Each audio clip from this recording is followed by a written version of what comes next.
బాహుబలి సినిమాతో pan India star అయిన మన ప్రభాస్ అన్న ఇప్పుడు పాన్ వరల్డ్ స్టార్గా అయితే ఎదిగిపోయాడు. అయితే బాహుబలి 2 తర్వాత చేసిన సినిమాలన్నీ పాన్ ఇండియా స్థాయిలోనే రిలీజ్ అయ్యాయి. కానీ అనుకున్న స్థాయిలో మాత్రం కలెక్షన్లు రాబట్టలేదు. అయినా కూడా ప్రభాస్ అన్న రేంజ్ మాత్రం ఏమాత్రం తగ్గలేదు.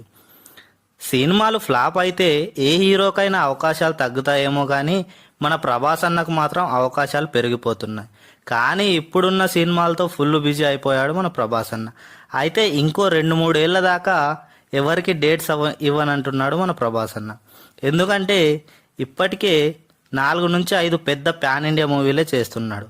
అవి ఏంటంటే నాగ్ అశ్విన్తో చేసే కల్కి 2838 ఏడి కానీ, మారుతితో చేసే రాజసాబ్ కానీ, ప్రశాంత్ నీల్తో చేసే సలార్ 2, సందీప్ రెడ్డి వంగతో చేసే స్పిరిట్ కానీ, మంచు విష్ణుతో చేసే కన్నప్ప కానీ పాన్ ఇండియా మూవీలే. ఇవి కావడానికి దాదాపు 2-3 ఏళ్ళ పడుతుంది. అందుకే ఎవరికి